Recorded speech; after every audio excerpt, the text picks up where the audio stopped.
নমস্কার বন্ধুরা, salt and pepper by রঞ্জিনীতে তোমাদের সকলকে স্বাগত।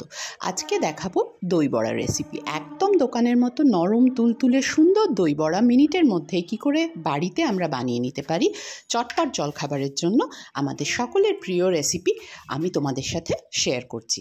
তো দেখে নাও রেসিপিটা পুরো, এবং আমাদের চ্যানেলটা যদি না সাবস্ক্রাইব করে থাকো অবশ্যই টক করে একটা সাবস্ক্রিপশন করে দাও। তো চলো শুরু করে দিই। লাগবে আমাদের ভেজানো ডাল। সারা রাত ভিজিয়ে রাখলেই ভালো হয়। এখানে আমি বিউলির ডাল বা কলাইয়ের ডাল এবং নিয়েছি মুগের ডাল। এখানে রেশিওটা খুবই গুরুত্বপূর্ণ। সেটা হচ্ছে আমরা যদি এখানে 1 কাপ পরিমাণ বিউলির ডাল নিই তাহলে 1/4 কোয়ার্টার কাপ পরিমাণ মুগের ডাল নেব। আর একটু কম হলেও অসুবিধা নেই মুগের ডালের পরিমাণটা। ভিজিয়ে রেখেছি সারা রাত। সকালে ভালো করে ধুয়ে আমরা জলটা ঝরিয়ে নিয়েছি। এবার এটাকে পেস্ট করে নেব একটা ব্লেন্ডারে। তো আমাদের তার সাথে লাগবে ভীষণ ইম্পর্টেন্ট কারি পাতা, কাঁচা লঙ্কা আর আদা। তো চলো আমরা এটা একটা ব্লেন্ডিং জারে নিয়ে নিই। তো দিয়ে দিচ্ছি তার সাথে আদা, কাঁচা লঙ্কা। আমি এখানে 2টো কাঁচা লঙ্কা দিয়েছি, এগুলো ভীষণ ঝাল, চাইলে তোমরা আরেকটু কাঁচা লঙ্কার পরিমাণ বাড়িয়ে নিতে পারো। দেখো একদম সুন্দর করে আমরা নরম করে স্মুথ পেস্ট বানিয়ে নিয়েছি। জল বেশি দেবে না, অল্প অল্প জল দিয়ে আমরা পেস্টটা বানিয়ে নেব। তো খুব সুন্দরভাবে আমরা একদম স্মুথ পেস্ট বানিয়ে নিয়েছি, কোনো দানা ছাড়া। এবারে আমরা সেটা একটা মিক্সিং বোলে ট্রান্সফার করে তাতে মিশিয়ে নিচ্ছি স্বাদ মতো নুন। এখন আর কিছুই আমরা মেশাবো না, বাকিটা হবে পরে। সবার আগে একটা হুইস্ক দিয়ে আমরা ডালটাকে ভালো করে 5 থেকে 6 মিনিট হাতে করে ফেটিয়ে নেব। এটা ভীষণ গুরুত্বপূর্ণ এবং ফ্যাটানোর উপরে ডিপেন্ড করছে কতটা নরম তুলতুলে ফ্লাফি বড়াটা হবে। চাইলে তুমি হাত দিয়েও ফেটাতে পারো, কিন্তু হুইস্ক দিয়ে খুব সহজেই সুন্দর হয়ে যায়। তাই আমি হুইস্ক ব্যবহার করেছি। এবং ভীষণ গুরুত্বপূর্ণ, খেয়াল রাখবে একই ডিরেকশানে ফেটাবে, কখনো ডিরেকশান যেন চেঞ্জ না হয়, তাহলে আমাদের সুন্দরভাবে হাওয়াটা ভেতরে ঢুকবে না ডালের এবং ডালটা ফেটানোটা ভালো হবে না। তো একই ডিরেকশান দিয়ে আমরা এটাকে 5 থেকে 6 মিনিট একটা হুইস্কের সাহায্যে ম্যানুয়ালি ফেটিয়ে নিচ্ছি। ভালো করে ফেটিয়ে নেওয়া হয়ে গেছে। এটা কি করে বুঝবো? যখন আমরা 1 বাটি জলে 1 ফোঁটা ডালের ব্যাটারটা দিলে সেটা জলে একদম সুন্দর ভাসবে। দেখো আঙুল দিয়ে ডুবিয়ে দেওয়ার চেষ্টা করলেও এটা কিন্তু ডুববে না, সুন্দর জলের ওপর ভেসে থাকবে। ভালো করে দেখানোর চেষ্টা করছি। এটা যদি হয় এই স্টেজটা এলে বুঝবে আমাদের ডালটা একদম সুন্দরভাবে ফেটানো হয়ে গেছে এবং ভেতরে হাওয়া ঢুকে গেছে। এরপরে আমরা মেশাবো ডালের ব্যাটারে আরও কিছু ইম্পর্ট্যান্ট ইনগ্রিডিয়েন্টস। নিচ্ছি আমি কারি পাতা। এখানে আমি 3টে স্প্রিগ নিয়েছি, 3টে কারি পাতা ডাঁটি নিয়েছি। তার থেকে পাতাগুলোকে আলাদা করে নিচ্ছি এবং সেইগুলোকে আমরা ছোট ছোট করে কুচিয়ে রাখবো মেশানোর জন্য।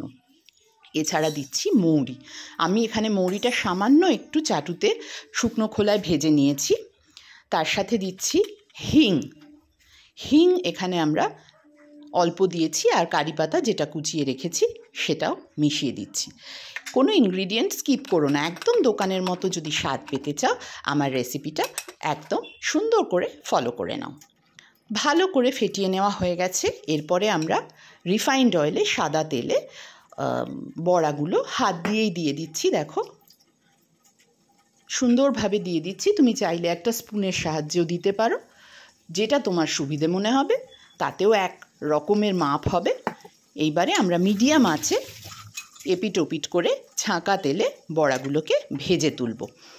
দই বড়ার জন্য যখন বড়া ভাজবে আমরা কিন্তু একদম লাল ডার্ক ব্রাউন করে বড়া ভাজবো না, এটা খেয়াল রাখবে। দোকানেও যখন তোমরা দই বড়া খাও খেয়াল করেছো হয়তো, একদম ডার্ক ব্রাউন ভাজা যেরম মেদু বড়া হয় সেরম কিন্তু দই বড়া হয় না।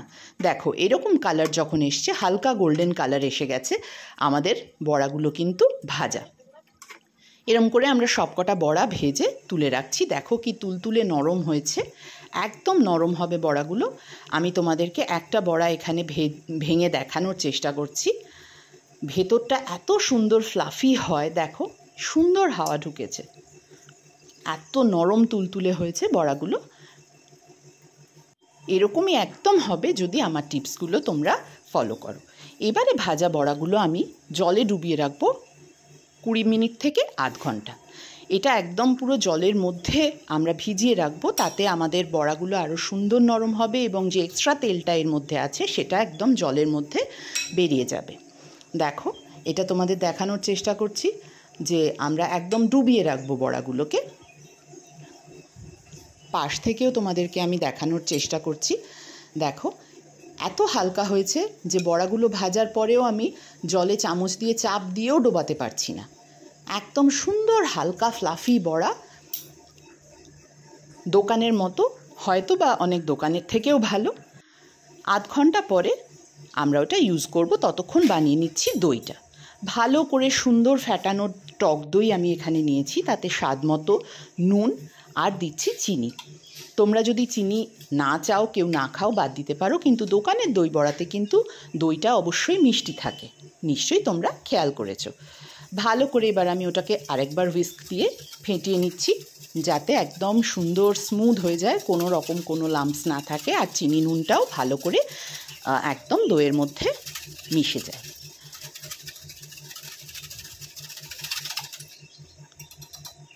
এটা করতে আমাদের মিনিট খানেক লাগলো। এরপরে দিয়ে দিচ্ছি চিলি ফ্লেক্স। তোমার হাতের কাছে না চিলি ফ্লেক্স থাকলে তুমি শুকনো লঙ্কা একটু শুকনো খোলায় ভেজে ডাস্ট করে নেবে। দিচ্ছি রোস্টেড জিরে পাউডার। জিরেটা সামান্য শুকনো খোলায় ভেজে আমরা গুঁড়ো করে নিয়েছি, তাতে জিরের গন্ধটা ভীষণ সুন্দর আসে। এটাতে একটা সুন্দর ফ্লেভারও আসবে আর ঝালটাও হবে। দই বড়াগুলো এবার আমি আধ ঘন্টা পর জল থেকে তুলে নিয়ে জলটা একদম চিপে বার করছি। দেখো হাত দিয়ে চিপলে কতটা জল বেরোচ্ছে। এই জলটা কিন্তু আমরা ফেলে দেবো, দিয়ে এবারে বড়াগুলো আমরা নিয়ে নেব। মিনিট খানেক আমরা জাস্ট দইটা যে বানিয়েছি ব্যাটারটা, তার মধ্যে একটুখানি ডুবিয়ে নেবো, যাতে এপিট ওপিট পুরো বড়াগুলো যাতে দইয়ের মধ্যে সুন্দরভাবে ডুবে ফ্লেভারটা অ্যাবজর্ব করে নেয়। তারপরে আমরা করে দেবো সার্ভ। এখানে আমরা একটা সার্ভিং প্লেট নিয়েছি, নিয়ে আমরা প্রথমে দইয়ের থেকে একটা চামচ নিয়ে বড়াগুলো তুলে নিয়ে প্লেটে রাখছি।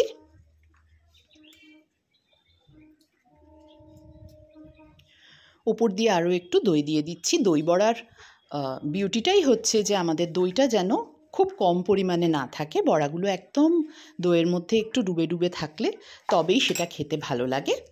এরপর দিচ্ছি ওপর থেকে মিষ্টি তেঁতুলের চাটনি, ঝাল মিষ্টি তেঁতুলের চাটনি। এটা আমার কাছে আছে, আমি দিচ্ছি। এটাও আমি তোমাদেরকে ডেফিনেটলি বলে দেবো। আর দিচ্ছি এখানে পুদিনা ধনেপাতা চাটনি, এটা আমাদের রেসিপির লিস্টে অবশ্যই আছে, তোমরা চাইলে দেখতে পারো কিভাবে আমরা বানিয়েছি। তো আমাদের দই বড়া সার্ভ করার জন্য একদম রেডি। আর দেরি না করে চটপট বানিয়ে ফেলো, আমাদের জানাও রেসিপিটা কেমন লাগলো। আমরা খুব শিগগির তোমাদের সাথে নানান মজাদার টেস্টি ইজি রেসিপি নিয়ে হাজির হয়ে যাব শেয়ার করার জন্য। ততক্ষণ দেখতে থাকো salt and pepper by Ranjini. আমাদের চ্যানেলটাকে যেন সাবস্ক্রাইব করতে একদম ভুলো না, আমরা তোমাদের জন্য অপেক্ষা করে রয়েছি। Thank you so much for watching.